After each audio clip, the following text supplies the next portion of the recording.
अभी जन स्वराज के पास जिन मुद्दा को उछाल रहे हैं वो मुद्दा बिहार में नहीं चलेगा, क्योंकि आप अभी कोई काम नहीं किए हैं। आप तो पार्टियों के साथ रह रहकर प्रचार किए।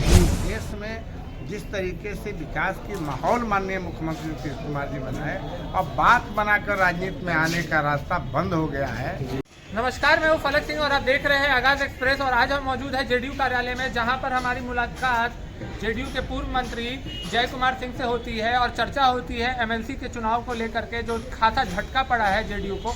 तो क्या इस झटके से उभर पाती है जेडीयू और किस तरीके से जेडीयू देख रही है अपने इस हार को, या अभी भी कोई ट्विस्ट बाकी है? चलिए इस तमाम मुद्दों पर बात करते हैं। साथ ही में जन स्वराज का जो प्रदर्शन हुआ है तो क्या कुछ नजरिया है एनडीए खेमे का और जेडीयू पार्टी का इस पर? आइए पहले सीधा जानते हैं कि क्या कुछ कहना है उनका। सर, एमएलसी का चुनाव हुआ और निर्दलीय जीत गए।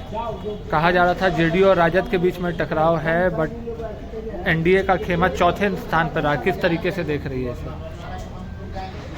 होता है कोई फैक्टर, ये सब जो चुनाव होते हैं लोकल फैक्टर होते हैं।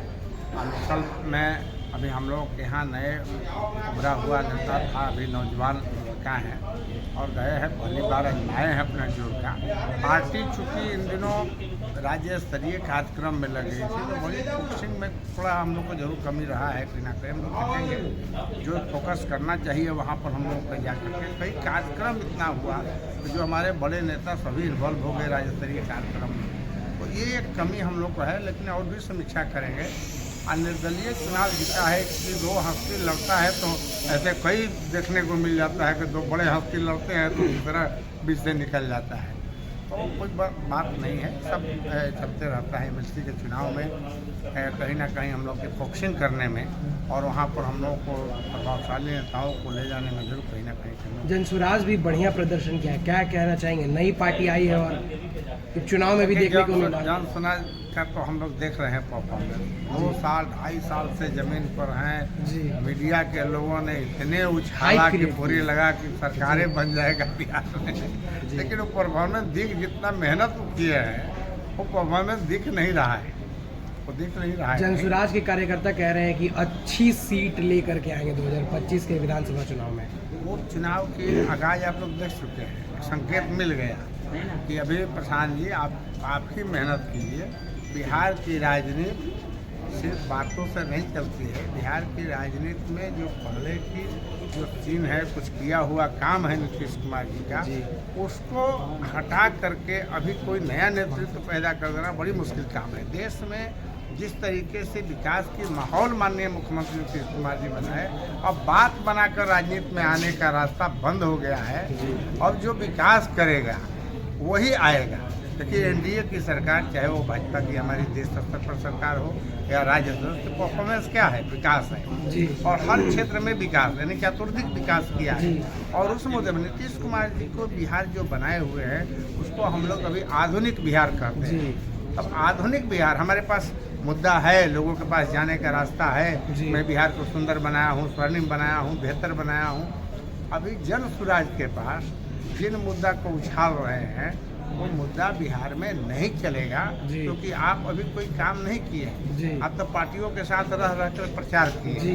कभी भाजपा को अच्छा बता देते हैं, कभी कांग्रेस को अच्छा बता देते हैं, कभी जेडीयू को बताते हैं। जन स्वराज के कार्यकर्ता कहते हैं कि प्रशांत किशोर जी कुछ उल्टा बोल जाते हैं स्टेज पर, वो सही से समझ नहीं पाते हैं। उनके खुद के पार्टी के बोले हम कह रहे हैं प्रशांत जी को बिहार की राजनीति को समझना पड़ेगा।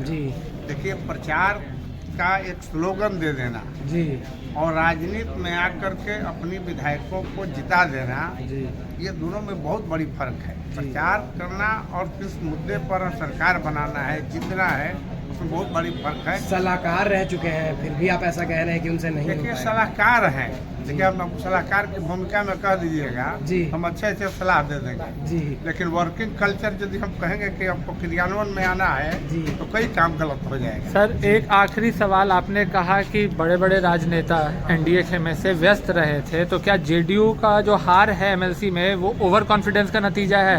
नहीं, ये हम जरूर कहेंगे। एक नए लड़के पहली बार आजमाइश की का अनुभव की कमी रहा।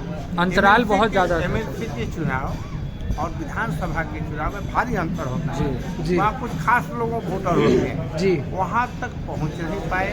वहाँ तक जगह नहीं बना पाए और सालों साल से उसमें लगे रहते हैं। तो एक नई चांस दिया गया कि नए नौजवान भी इसमें इस तरीके से क्या परफॉर्मेंस करते हैं। दूसरी चीज़ मैं जरूर कह रहा हूँ कि बड़े नेता की इन्वॉल्वमेंट वहाँ पर नहीं हो पाई।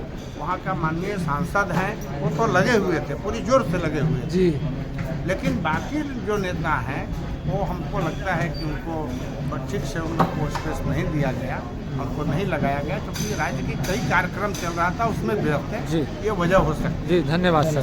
जैसा कि आपने सुना और देखा उनके तरफ से साफ तौर पे ये कहना है कि कोई बड़ी हार नहीं है, जेडीयू इसे एक चुनौती के रूप में देख रही है और जेडीयू फाइट बैक करेगी। जी हाँ, तब तक के लिए जुड़े रहे हमारे साथ, देखते रहे आगाज़ एक्सप्रेस। धन्यवाद।